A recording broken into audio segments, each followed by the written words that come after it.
संसार में जहां देखो वहां दुख की बातें ही ज्यादा हो रही है। जो व्यक्ति को पूछो वो यही कहता, मैं दुखी हूं, फला जगह गया था, वो वहाँ एक महात्मा रहते हैं, वहाँ हनुमान जी का सिद्ध स्थान है, वहाँ लोगों का दुख कट जाता है। हम तो आपसे निवेदन करें, अब दुख की बात मत करो, अब तो दोष की बात करो कि दोष कहाँ कटेंगे। ये तो केवल मन का भ्रम है अपना कि वहाँ दुख कटे, वहाँ दुख कटे, वो स्थान सिद्ध है, वो महात्मा सिद्ध है। यदि जीवन में दोष रहा तो दोष का ही तो दुख बनेगा। ये जो तुम दुख भोग रहे हो ये काय का बना, बोलो दोष का ही बना। लेकिन हम दोष पे ध्यान नहीं देते हैं। कोई भी व्यक्ति किसी महात्मा के पास ये बात लेकर के नहीं गया कि महात्मा जी मेरे में दोष है, उस दोष को मिटा दो। एक ही रट्टा लगा रखा सबने, बाप जी मारे भी गणों दुख है, मारे भी गणों है। कब तक इस दुख को लेकर के मारे मारे फिरोगे। संतों ने कितनी अच्छी बात समझाई कि तुम अपना अनमोल समय क्यों व्यर्थ गमा रहे हो। छोड़ो इस दुख को, इस झंझट को, तुम तो दोष की चर्चा करो। ये दोष कैसे कटे। अब मच्छर है ये तो देखा हमने, लेकिन ये मच्छर यूं ही नहीं भागेंगे। तुम पहले गंदगी हटा दो, गंदगी हटते ही मच्छर अपने आप चले जाएंगे। तुम दोष हटा दो अपने जीवन से, दोष हटते ही दुख अपने आप चला जाएगा।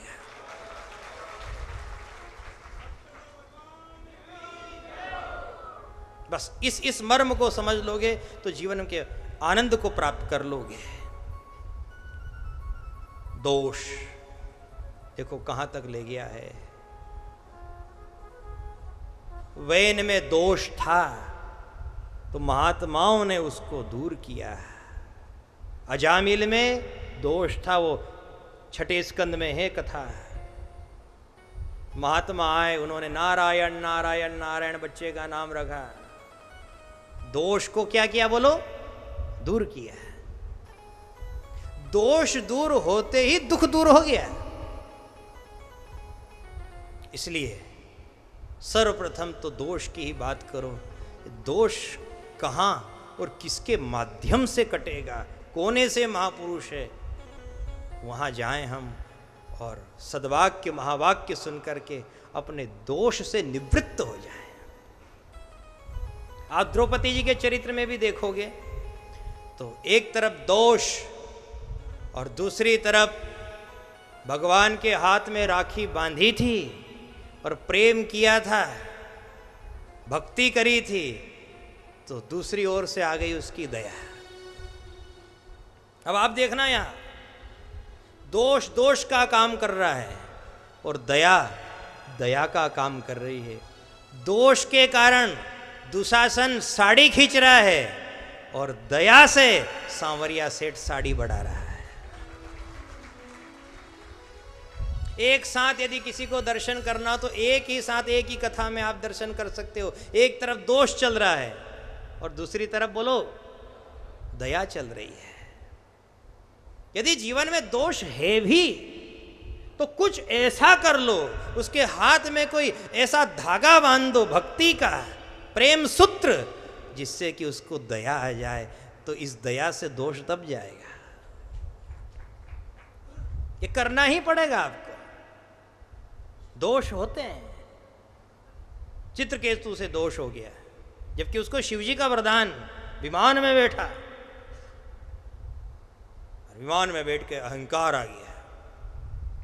अहंकार एक ऐसा दोष है कि जिससे बचना लगभग लगभग कठिन ही है।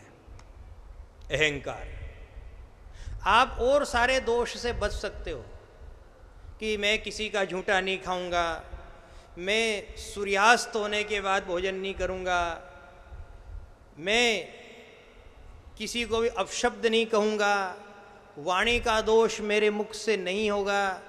आप जैन धर्मियों जैसा पालन करके पानी को उबाल करके पी सकते हो, मैं दोष होने ही नहीं दूंगा मेरे शरीर से।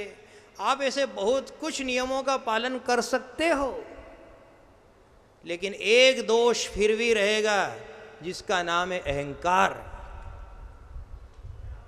उससे तो कोई बच ही नहीं पाया। यहाँ भले इनने खूब फराड़ कर लिया, ने एकासना भी कर लिया, ने खाली दूधाहार, खाली फलाहार, कोई ने कहा कि कहीं नहीं साहब, केवल रस लिया हमने, तो इसके अलावा कुछ नहीं लिया, निर्दोष है हम। लेकिन बाद में उनको आ गया अहंकार, मेरे जैसा व्रती कोई नहीं है, मेरे जैसा त्यागी कोई नहीं है। बताओ ये क्या हो गया? अहंकार का दोष आ गया। आप ये मत मानना कि अहंकार केवल धन का ही होता है। अहंकार कभी कभी अपनी विद्या का भी हो जाता है। अहंकार कभी कभी अपनी विनम्रता का भी हो जाता है कि मेरे जैसा सज्जन तो कोई है ही नहीं, मैं तो दूध का धोया हूँ, मेरे को तो सब लोग बहुत चाहते हैं, बहुत प्रेम करते हैं, मैं बहुत सज्जन हूँ, मैं बहुत मीठा हूँ। विनम्रता का भी अहंकार बन गया। अहंकार से सब गए, अहंकार से सब गए। धन वैभव और वंश नी मानो तो देख लो रावण दुर्योधन कंस। ये एक ऐसा दोष है, ये आ ही जाएगा, भले कितना ही बचो। अब करें तो करें क्या?